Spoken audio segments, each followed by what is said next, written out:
നമ്മൾ ബാങ്കുകളുമായിട്ട് അറേഞ്ച് ചെയ്യുന്നത്. അപ്പോൾ ഒരു 3 സ്കീമാണ് അതിൻ്റെ അകത്തുള്ളത്. ഒന്ന് 12 ലക്ഷം രൂപ വരെ കൊടുക്കുമ്പോൾ 25% ലോൺ എമൗണ്ടോ അല്ലെങ്കിൽ 3 ലക്ഷം രൂപയോ, ഏതാണ് ചെറുത്? 12 ലക്ഷം രൂപ ഉണ്ടെങ്കിൽ 3 ലക്ഷം രൂപ, അല്ലെങ്കിൽ 25% ലോൺ എമൗണ്ട്, ഏതാണ് ചെറുതെന്ന് പറഞ്ഞാൽ അത് മാർജിൻ മണിയായിട്ട് ഗവൺമെൻറ് ബാങ്കിലേക്ക് കൊടുക്കും. 3 ലക്ഷം രൂപ. ഇനി ചിലർക്ക് അതല്ല വേണ്ടത്, അവർക്ക് ഓപ്ഷനാണ്. മാർജിൻ മണി വേണ്ടെങ്കിൽ 5 കൊല്ലത്തേക്ക് അവരുടെ ഈ ലോണിൻ്റെ 9% പലിശ സർക്കാർ ബാങ്കിലേക്ക് നൽകും. അതാണ് ആ സോഫ്റ്റ് ലോൺ സ്കീം എന്ന് പറയുന്നത്. മൂന്നാമത്, ഇതിൻ്റെ തൊട്ട് മുമ്പ് ലോൺ എടുത്തു, ലോൺ എടുത്തിട്ട് അടയ്ക്കാൻ പറ്റുന്നില്ല. അപ്പോൾ അവർക്ക് കൂടി ഈ 9% ആ പലിശ 5 വർഷത്തേക്ക് കൊടുക്കാൻ. ഇങ്ങനെ ഒരു 3 തീരുമാനം അതുമായിട്ട് ബന്ധപ്പെട്ട്, സോഫ്റ്റ് ലോണുമായിട്ട് ബന്ധപ്പെട്ട് എടുത്തത്. തീരപ്രദേശത്ത് വലിയ നാശം ഉണ്ടായിട്ടുണ്ട്. അപ്പോൾ അവിടെ ഈ പരമാവധി സ്ഥലത്ത് കടൽ ഭിത്തി പണിയാനുള്ള സ്കീമുകളൊക്കെ വേഗത്തിലാക്കാൻ തീരുമാനിച്ചിട്ടുണ്ട്.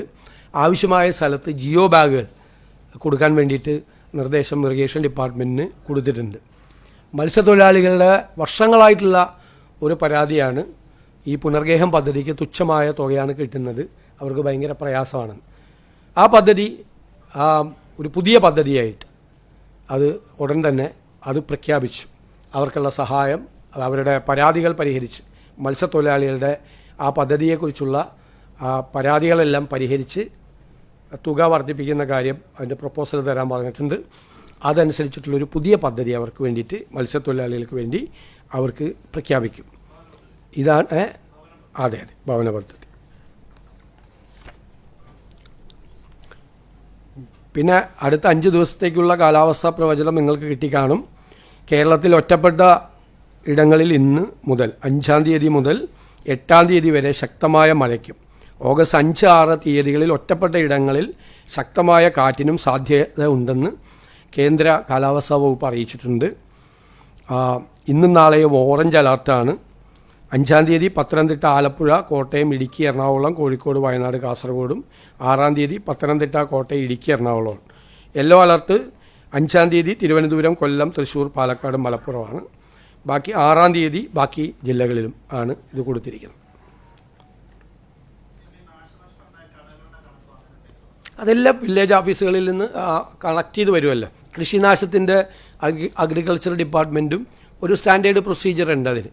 ആ നഷ്ടമുണ്ടായിരിക്കുന്ന കടകളുടെ എണ്ണം തരാൻ നമ്മൾ ആവശ്യപ്പെട്ടിട്ടുണ്ട്.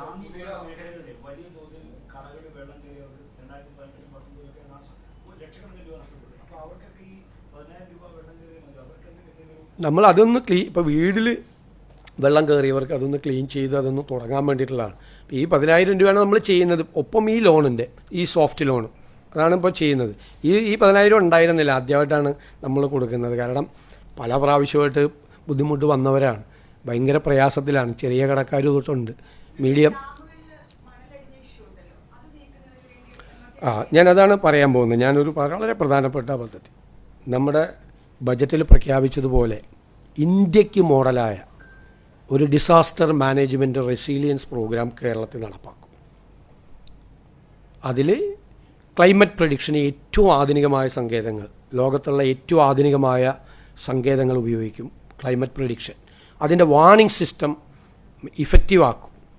പിന്നെ ഫ്ലഡ് മാപ്പിംഗ്, ഈ പറയുന്ന പ്രോണായിട്ടുള്ള ഏരിയ, അപകട സാധ്യതയുള്ള സ്ഥലങ്ങളിലെല്ലാം ഫ്ലഡ് മാപ്പിംഗ് നടത്തി അത് നേരത്തെ പ്രഖ്യാപിച്ച ഫലപ്രദമായ ഏറ്റവും ഇഫക്റ്റീവായിട്ടുള്ളൊരു ഡിസാസ്റ്റർ മാനേജ്മെൻറ്റ് റെസീലിയൻസ് സിസ്റ്റം കൊണ്ടുവരും. അതിൻ്റെ ഭാഗമായിട്ട് ഡാമുകളിലെ മണൽ മാറ്റും. കാരണം ഡാമുകളിൽ നന്നായി മണലും ചെളിയും അടിഞ്ഞിട്ടുണ്ട്. അപ്പോൾ നല്ല മഴ കുറച്ച് നിരന്തരമായി പെയ്തു കഴിഞ്ഞാൽ ആ ഡാമുകൾ നിറഞ്ഞു കവിയുന്ന സ്ഥിതി വരും. ഇപ്പോൾ മഴ പെയ്യായിരുന്നത് കൊണ്ടാണ് നമ്മളൊരു 50%, 52% ആയിട്ട് ഡാമിലെ ജലശേഖരം നിൽക്കുന്നത്. അപ്പോൾ ഡാമിലെ ഡീസിൽറ്റ് ചെയ്യും. അതോടൊപ്പം നദികളിൽ 2018 അടിഞ്ഞിരിക്കുന്ന മണ്ണാണ് ഈ പ്രശ്നം. മണ്ണും ചെളിയും വേസ്റ്റും ഒക്കെ കെട്ടിക്കിടക്കുകയാണ്. നമുക്ക് പലതരത്തിൽ അത് ബാധിക്കുന്നുണ്ട്. കാരണം നമ്മുടെ ആരോഗ്യത്തെ ബാധിക്കുന്നുണ്ട്. മാത്രമല്ല ചെറിയ മഴ പെയ്താൽ അപ്പം തന്നെ ഫ്ലഡഡ് ആവുകയാണ്. അപ്പോൾ ഇത് റിമൂവ് ചെയ്യാൻ വേണ്ടിയിട്ടുള്ള സ്കീം റവന്യൂ ഡിപ്പാർട്ട്മെൻറ്റും ജലസേചന വകുപ്പും കൂടി ആവിഷ്കരിക്കാൻ പറഞ്ഞിട്ടുണ്ട്. ഈ മഴ മാറിക്കഴിഞ്ഞാൽ ഇമ്മീഡിയറ്റ് ആയിട്ട്, ഇത് അടുത്ത വർഷം ഇത് വരാൻ വേണ്ടി കാത്തിരിക്കാതെ, നമ്മളിപ്പോൾ റൂം ഫോർ റിവർ എന്നും പറഞ്ഞിട്ട് നടന്നില്ലല്ലോ. അപ്പോൾ അത് വളരെ വ്യക്തമായിട്ട് ഈ നദികളിലെ ഈ മണലടിഞ്ഞിരിക്കുന്നത് മാറ്റാൻ വേണ്ടിയിട്ടുള്ളത് ചെയ്യും. അത് നീക്കുമ്പോൾ തന്നെ നമുക്കൊരു 50-60% പ്രശ്നങ്ങൾക്ക് പരിഹാരം ഉണ്ടാവും. ഡാമുകളിലെ മണൽ ഡീസിൽറ്റ് ചെയ്യുമ്പോഴും ഈ പുഴയിലെ മണൽ നീക്കം ചെയ്യുമ്പോഴേക്കും വലിയ വ്യത്യാസം ഉണ്ടാവും.